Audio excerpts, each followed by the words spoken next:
Welcome to Unstitching ADHD Urban Ed Talks, the space where we challenge deficit-based thinking and reimagine what support can look like when we design with, not against neurodivergent learners.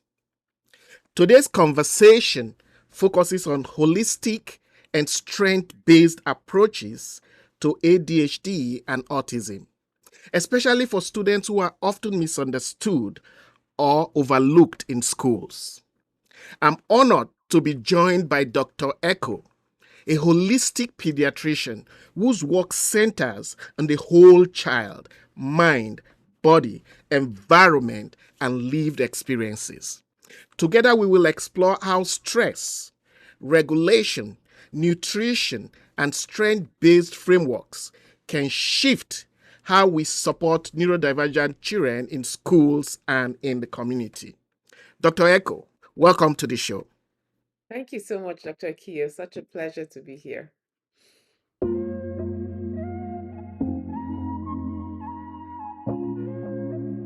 Let's start with your journey. What led you to holistic pediatrics, and how did that shape how you understand ADHD and autism? Great question. So, my daughter was 9 years old and Mhm. her lips turned jet black, like the color of my Mm, hair. And mm, they used to be pink. And she started not doing well in school, and her mm, grades went downhill. Behavior was changing. And I said, what in the world is happening to my kid? Her face was also broken out. She had all these rashes everywhere, and I could not figure out what was going on. So I took her to see dermatologist, and they said they didn't know what it was. And then I took her to an allergist and they did the whole allergy panel testing and she was negative. I got mad. I said, listen, I'm a pediatrician too. Something is wrong with this child. Not even dust. How is that possible? But they said there was nothing. I was desperate and I started doing some research online and I came across this group of pediatricians that called themselves integrative pediatricians. I'm like, what in the world is that? Right? Because I've never heard that before.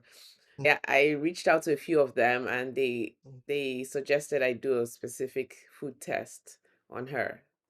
So I did it and it showed she was highly sensitive to a lot of the food I was so proudly giving her because I thought I was doing a mm, fantastic job. And so she mm, was really sensitive to gluten, to eggs, to dairy, to cashew, to pineapple. I said, Lord, okay. So I mm, decided, and this is not something I tell everybody to do, but that was me. I decided I was going to clean up the entire fridge and everybody in the house was going to become gluten-free, egg-free, dairy-free like immediately. So I did that. And well, that's actually a big key, right? Because when we're talking about parents making changes, you don't want to just do it for one kid because then that child or the other children feel like, why are things not the same, right? So it's better to just do it across the board. So we did that, and in 6 weeks, her lips turned back to pink, and I said, "Oh, because the only thing I had changed was what she was eating." So that's what led me to digging even deeper and going to get retrained. I did a fellowship in holistic medicine because I couldn't unsee what I saw in my own child. Not only did her lips turn back to pink, her behavior started improving, her skin cleared up. And I said, wow, because when we're trained in medical school, we barely get a class about nutrition, and we're definitely not trained to look at any of that. It's more what are the six symptoms and what medication can we treat that with. That's how I became a holistic pediatrician.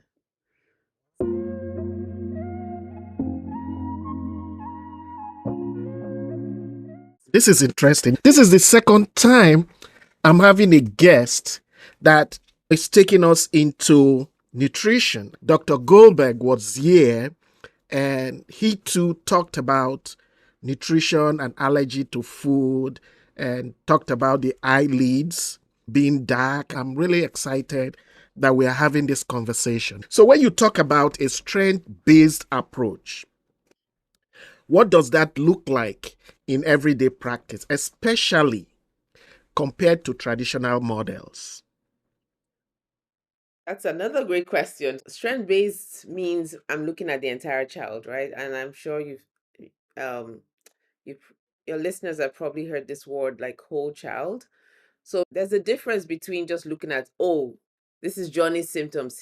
He acts out and he doesn't listen and he's not focused, versus what is going on in Johnny's life. What does Johnny's sleep look like? What's his GI system like? What's going on in his environment? What kinds of soaps and lotions does he use? In my practice, we're looking at everything. We're looking at nutrition, we're looking at sleep. Did you know that it could also be called a sleep disorder? If we're not addressing what's really going on inside the child, the whole child, not just what you physically see as the symptoms, which we then, in a conventional practice, we would just medicate, then we're missing the boat, because those medications are going to wear off. Then what? Right? We're back to baseline, which is the same symptoms are still there. How about we look at what are the things that we can address? Where can we break this cycle of lack of focus? Where can we break this cycle of aggressive behavior? Where can we break the cycle of speech not being the way it should, and actually address the child with the needs that they have? The other part of the strength based angle is empowering parents to look at their children, become detectives of their children, and see, what are my kids good at? Can my child hear a song and play the song? That's a gift. But if you're not paying attention and all you're worried about is my child doesn't focus in math class, then you're going to completely miss everything else that the child has to do. Always empowering and encouraging parents, become a detective of your child. What are your children great at? And we want to boost that, right? If it means extra therapy, music lessons for your children, then that's what we're going to do. If it means your child can draw, can look at a tree and can draw it from memory, then you want to increase art classes for that child. So it's looking at the whole child, their strengths, their weaknesses, what can we boost, what can we improve upon, not just treat the symptoms.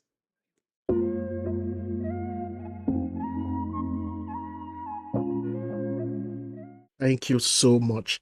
You know, the problem, Right. the way medication is being thrown around, even though there are cases where it's needed, according to research, is creating a kind of disconnect. People don't want to open up to figuring out if their kids have those challenges because they're like ADHD. Oh, now it's medication. Now I have to, So everybody is about medication. And medication, most times, unfortunately, if you don't get the right dosage, there are other side effects that parents truly don't like. And really looking at the whole child, it's something that I think it's important for our society and can get parents to begin to want to be involved in this process, and I'm sure will be very helpful. So thank you for that. Now, you often have emphasized the idea of the whole child like you just described. What do you wish educators understand beyond diagnostic labels? Oh, he has ADHD. Oh, he has autism. What do they need to understand beyond those labels? Yes, I'm going to share with you something I like to share with teachers when I do professional development trainings for teachers, is that with our children with ADHD and even with autism, right? And Mm-hmm.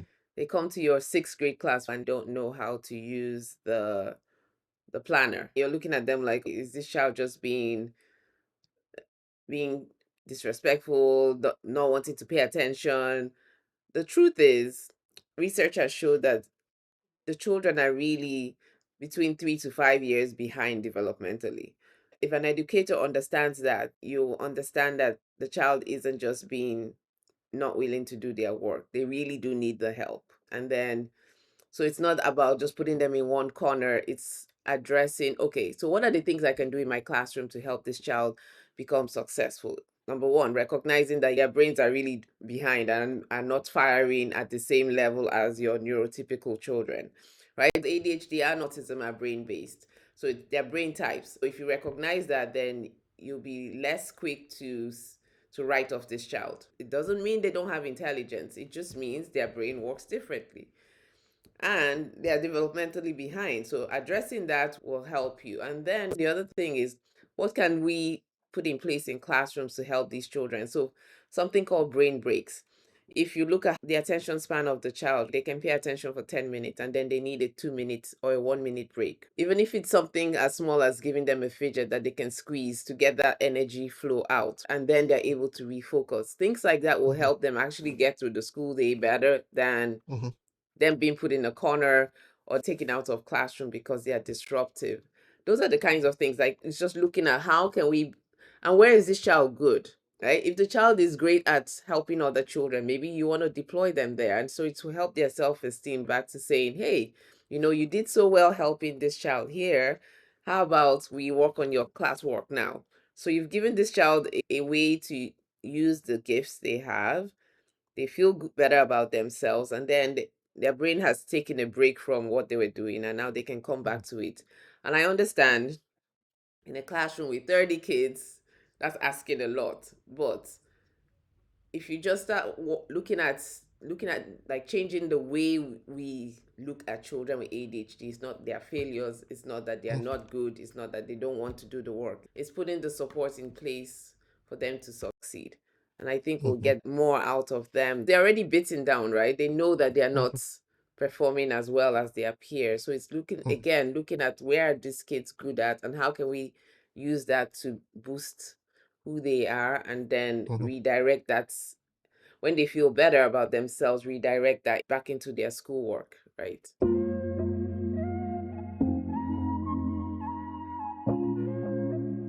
Thank you. They are not lazy. They are not refusing to put enough effort. It's just that they are making all that effort, but you are not seeing it. Right. You talked about choices, interest, urgency, meaning gets their attention. Now, if educators don't understand or don't see that a brain break is good for every kid in the classroom, everybody Yes, needs you're it. absolutely right. So, Everybody yeah. needs one. Mhm. So if you are emphasizing, if you are saying, "Oh, I have too many kids," every strategy that these kids need will improve your classroom, will help Yes. everybody. Organizational skills. Who will not want to learn more? Um, Focus. Tell me one person that focus, and I always say this: focus is not linear. Yes. So you cannot say, "Oh, yeah, everybody will benefit from it." So thank you very much for pointing that out, and that leads us to my next question. Can you walk us through the glow method, right, and how it supports kids differently? Okay, so at Glow Pediatrics, we believe that every child is capable. The way we see children and encourage our parents to see children is from the area of their strength. When a child comes in, for example, a child having difficulty with focus, I'll meet with them and we'll talk about all the things going on. So it's like a complete, comprehensive evaluation. Like I mentioned earlier, we're looking at sleep, what's going on in their GI system. Do they have constipation? Do they have loose stools? Because all that plays a part. Are they not focused? Are they picky eaters? Are there aggressive behaviors on board?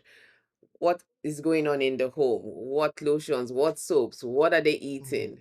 All of those things play a huge role in the behavior that we see in the child, right? And so we do that, and then we do focus testing.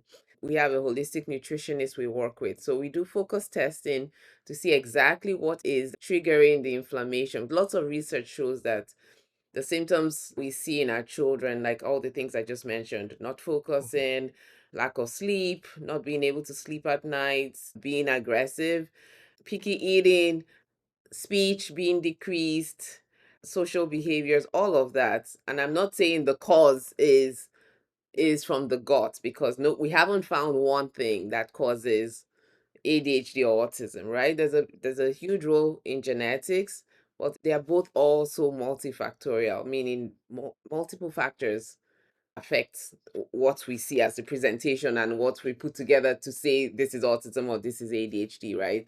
So we're looking at, from our vantage point, how can we help this child be healthier on the inside? We do testing to determine what foods are triggering the inflammation in your child. We don't just say go eat healthy. It's very comprehensive. We look at, okay, these are the foods, you're going to take them out. This is how we can take them out over time. Not everybody has to do what I did and throw out the whole fridge, right? And also, we teach you what to do to heal the gut because it does need healing. For example, I'll talk about constipation. Our bodies aren't meant to hold on to toxins called poop. Bodies are built to release them, but I can tell you 95% of children with ADHD and autism are constipated or they have loose stools, which they shouldn't have at their ages. So, because the body is so backed up, it starts to create inflammation because all that stuff is stuff that should be released, right? And it gets into the bloodstream and the gut and the brain, because the gut is also described as the second brain, right? The gut and the brain are directly connected. So anything going on in the gut is directly affecting the brain. I've seen this over and over. So we come up with a personalized plan for what the child can eat. You give the parents recipes, we give grocery lists, we send you the links. This is where you find the thing. So it's not one of those go and be healthy and eat good. Like, what does that really mean? That means nothing. So, how can we heal the gut? How can we replace what they shouldn't be eating? How can we, because for sure, once you heal the gut, and you start making and then the child is eating better, because even for example, food dyes, right? The FDA just banned red 40. But all of that stuff has been banned in Europe for years. And it's not just the red, it's the yellow, it's the blue, it's the green. Basically, any food that's colored and it's not colored using another fruit or vegetable, our children shouldn't be eating it, whether you're neurotypical or neurodiverse, because those dyes have been found to be neurotoxic, and all of it will start in the gut, right? Because we are literally what we eat. Food is medicine.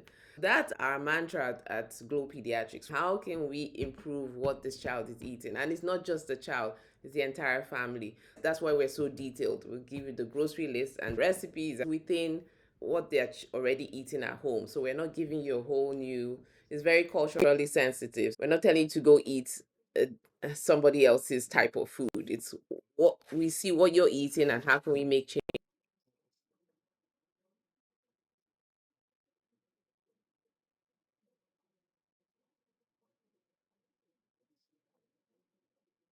Food is medicine, and it's critical that the entire family is on board, because you don't want to isolate this one child and say, oh yeah, you need to eat different while the rest of us keep doing it. That's unsustainable, right?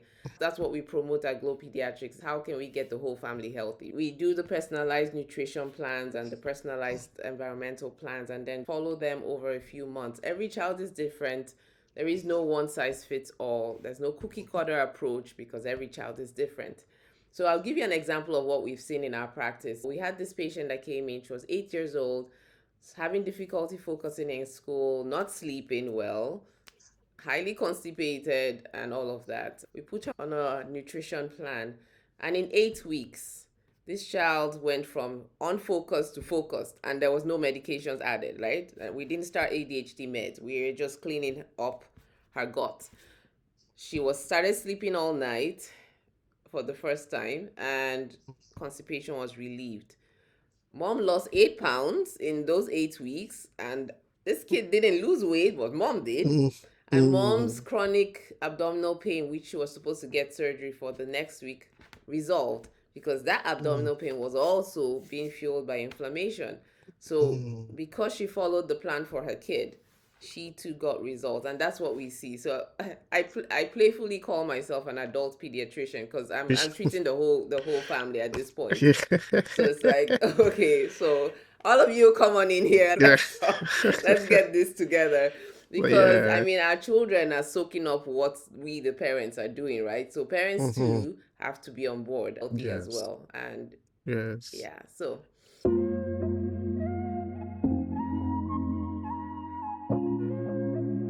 That's a beautiful story. That's awesome. You see, that's I always say it works for everybody. Why do we think it's going to take away from what we are doing? It's adding to what we're doing. It's not right. taking away anything. So thank you very much for that. Now that takes me to hidden stress circle in neurodivergent children. What does that look like, and how does that often get misread as behavior? Yes. When you see your child dysregulated and being aggressive or shutting down, that's a cry for help. That behavior should be telling parents and educators that this child needs help. They are not being crazy. They are not just a bad kid. They need help. And it just means that their sensory system has been overwhelmed with all the things that they have to do. It's a highly comorbid diagnosis that comes with children with ADHD and autism, meaning it often shows up, right? Because in the world that we live in, right, the children have to mask often, create coping mechanisms to deal with all the stimulation and the rules they have to follow and all of that their brains don't quite understand, right? And so when your child is acting in ways not listening and shut down or having a tantrum, the question to be asking is, how can I help my child regulate? How can I de-stress my child? What can I set up in the environment, for example, at home? Can we set up a quiet corner where this child can go and regulate themselves? At school, I mean, that might look a little different, but also it's possible, right? You can have a corner in your classroom that's calmer, maybe a tent that they can go into and decompress. It is real. And if you don't address, if you don't look at it from this child needs help versus what's wrong with the child, so that's the wrong question to ask. It's not what is wrong with this child. It is what's happening to inside of this child's brain that they are acting this way, and it's a cry for help. So I think that will make such a difference in the way our children feel. All the inputs coming at them, their brain is having a hard time processing it and keeping it all straight and trying to follow all the rules we give them. And I'm not saying they should lack rules, they shouldn't be disciplined, but we need to adjust things for them. Thank you.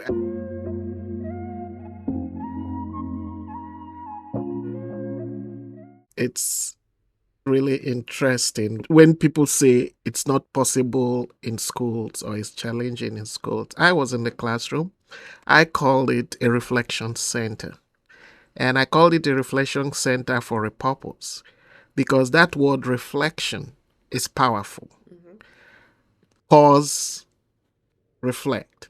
I did not use the word calming corner. There's nothing wrong with it. I said to myself, calming corner is instigating or suggesting that there was a problem that you need to come from. Right. But reflection corner is more educational. Where am I right now? What's happening to me right now? What can I do? And you have things in that environment that gives kid that privacy, an opportunity to engage, and they are in your classroom, so they don't miss instruction. So if you are teaching them how to spell a room, ROOM, even if they don't get all, because they are in the classroom, at least they can get 2 letters. Right. But if you move them out of the classroom, they lose everything. Yeah. And that's on you because you are creating the bridge is getting enlarged. The deficit is increasing, right? Right. So you talked about nutrition. You gave an example of the dye.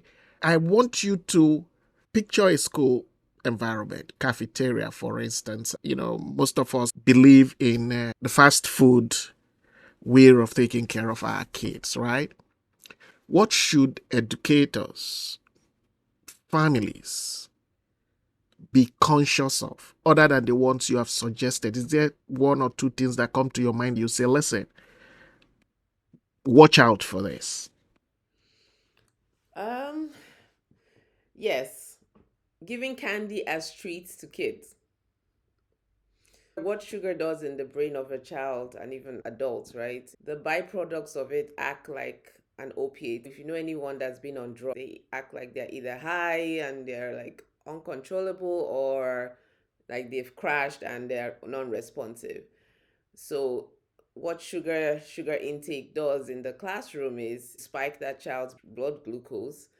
Depending on the child, it can set them over the edge. They can become uncontrollable, hyperactive, and all of these things. That happened to me as a mom. When my son was 3 and he was in kindergarten, he came home and we started noticing he seemed really slow in the afternoon. He looked like he was drugged. And then we started getting reports at school that he was misbehaving and all of this, and we're on the road to labeling him as something he was not. We found out from him that they were giving them these treats at school mm, I don't remember what they are called. They are really bright yellow or bright orange. They're like it's all, mm, you can't even miss it when you see it. It's like, and it has little crystals in it. Anyways, mm. the first ingredient is sugar. I took a package of it to school, and then they started saying all the things my son was doing. And at that time, they disclosed that there was another kid that he and the other kid didn't get along, but they never separated the two kids. They always let them next to each other, which made no sense. But then now you're labeling my son as a troublemaker, which is he's standing up for himself because this kid keeps bothering him. So my first question was, can you please separate the two kids? Second of all, can you please stop giving my son this? Because since you started giving this to him as a snack at school, his behavior has changed. And they were shocked, right? Because they didn't expect me to show up with the candy. But it does such a disservice to our kids. It's unbelievable. So that's what I would say. Let's find other things. Give them pencils, give them erasers, something they can use rather than giving them candy as treats. What That's about apples? Give them apples. apples. Yes, You fruits. know? Please, I'm begging. If we could just get rid of that one big thing, that would be amazing. Yes.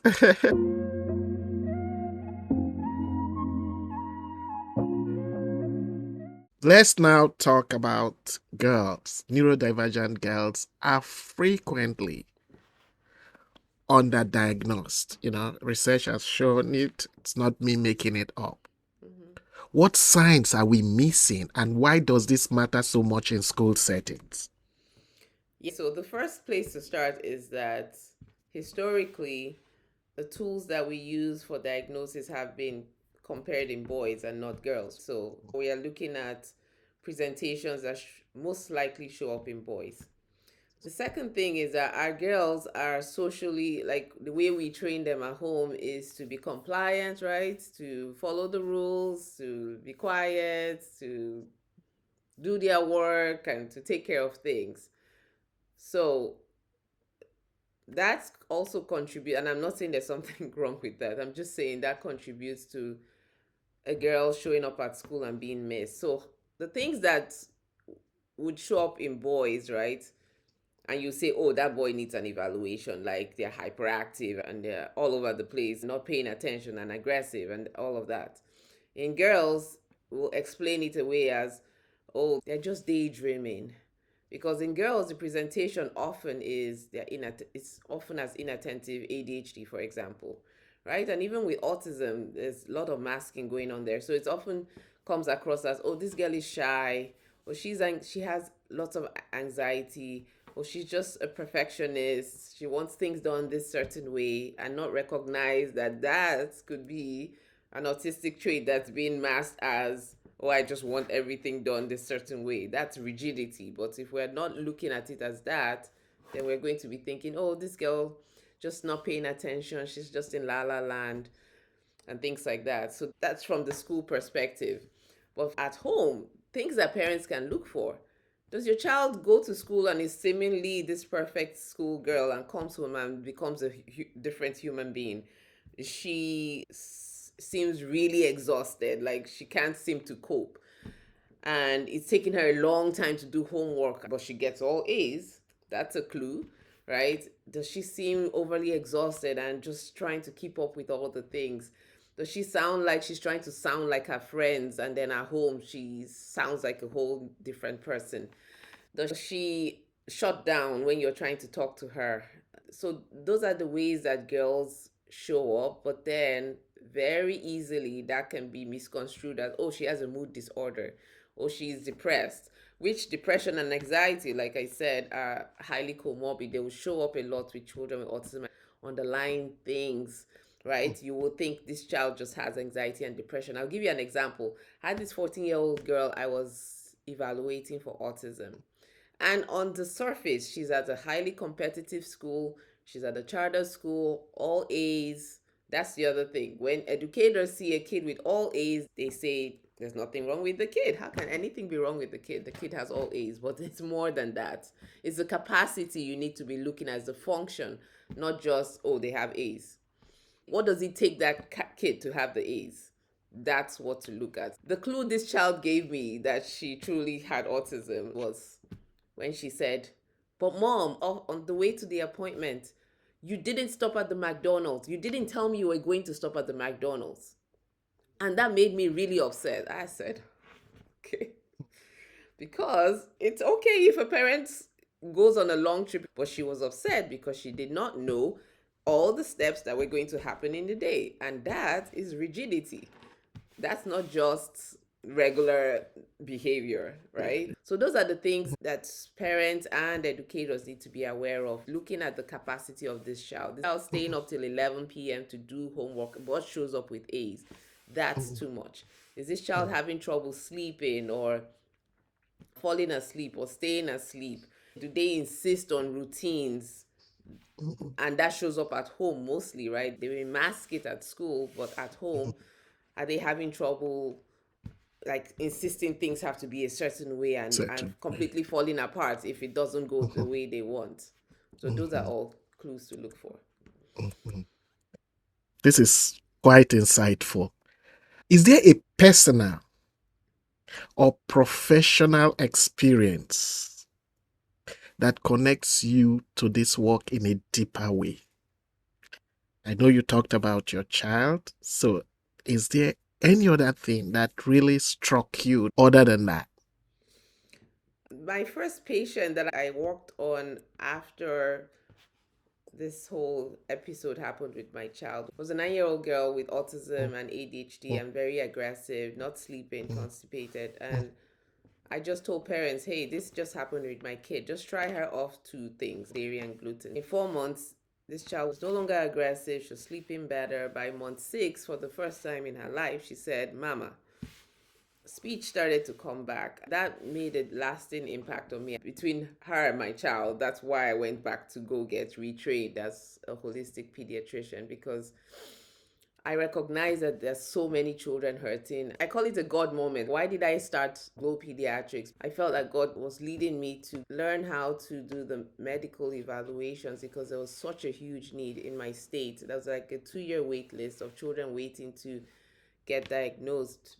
And understanding that first 5 years of life is critical, right, for any child. If you're going to make changes, you want to do it as early as possible because that's when brain growth is the highest. And just understanding that if we are not getting the support around these children, they're going to get mislabeled as something they are not, as not good enough and less than. And so that has made an impact as I continue to do the work I do, seeing parents desperate enough to drive states to come and see me just to get the medical evaluation, and seeing what a difference it makes when a child can sleep. I had a 2-year-old I was evaluating for autism, and mom came on the call and was crying because this 2-year-old had just slapped her so hard her glasses broke. And she said to me, "I'm scared of my child." And she has 7 other kids, so she's not scared of children. She's scared of a 2-year-old because of how aggressive he was. But then just doing the evaluation and asking her all the questions, I found out he was highly constipated and was drinking a ton of milk, like a gallon in 3 days. Like that's an excessive amount of milk. Where anybody talk more or less a 2-year-old.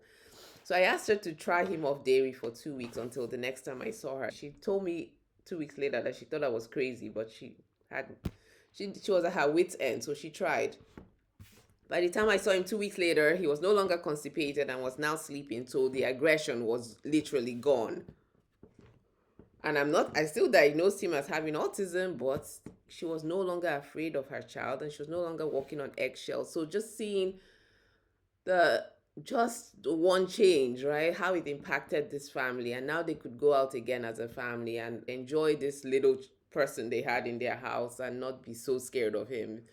Was just amazing. And so that's what answers your question, keeps me going in what I do. And yes. So thank you for sharing that. I always ask those questions because lived experiences are more powerful than when we try to just speak from that knowledge expertise base. There's always been this difficult connection, this bridge between research, the medical profession, and education, right? And how do we connect it? So having you make this type of connections, I think is so powerful. Now there are people out there looking at you right now and wondering, how do we get to her? How do we, so you have the floor. How can people reach out to you? What services do you provide? We're on all the social media platforms: Instagram, Facebook, YouTube. I have a podcast called Brain Power with Dr. Eko, same name on YouTube. I'm trying to educate as many parents as possible on the changes they can make today that they will see a difference in their child's behavior. And it's not about changing the child, it's about how can we improve quality of life for both the child and the family so they can be the best version of themselves.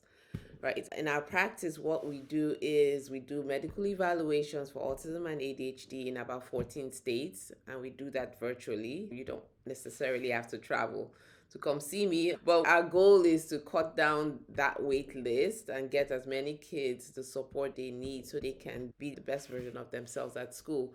In addition to that, we provide the holistic root cause services. So we're addressing root causes of inflammation and focus behavior and all of that. And we also address allergies, eczema, asthma from a holistic standpoint because all of those things play a part. I tend to see all of those in my patients. Another big thing we do is empowering parents. We host monthly master classes to teach parents as much as possible, and we have two programs, one for ADHD and one for autism. So the one for autism is parent-led ABA, where we are teaching parents how can you implement, how can you help address your child's behavior at home using ABA strategies, but from an empowered place, right? And not, we're not making you into a therapist, but it definitely helps if the child isn't just getting care at the ABA center, right? It doesn't replace that, but the parents need to know what to do with this child at home as well. And that's, those are the children that you see thrive and do well because they're getting it in both places. So it's community based. So parents know what to do and therapists are working with the child. And then with ADHD is empowering parents. How can we parent this child with ADHD better so that we are reducing friction with parent and child, we're increasing bonding, we're increasing the whole family health. Everything is infused with holistic principles, one Yes. without the other. So that's what we Mm. do.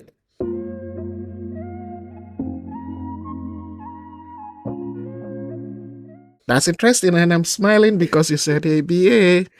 And Yeah. I love that. I love that too because that's my area of one of my area of specialties, right? I Yes. am last board certified behavior analyst. So when people talk about ABA, I'm like, yep, it's not just medication alone, it's a combination. And now you are bringing the holistic picture, which is key. We can't look at one and not rule out other areas. So thank you very much for that. As we wrap up, I want to center educators, families, and clinicians listening who may feel overwhelmed by systems that weren't designed with neurodivergent children in mind. Dr. Eko, what's one takeaway or mindset shift you hope listeners will walk away with after today's conversation? That your child is valuable and they want to be seen and heard by you, and their behavior is communication. They're crying out for help, and we, the adults, need to be regulated as well so that we can reach out to them and meet them where they are and teach them the skills they need to regulate themselves better and to be the best version of themselves. It's a holistic approach. So it's not just therapy by itself. You need to address what's going on inside of your child. I like to tell therapists that send me the children so we can get them healthy and they can sleep. So when they get to therapy, therapy actually works. I like to describe it as your child's brain is on fire, the child is inflamed, and that's what you see. Your therapy will not be as effective as it could be.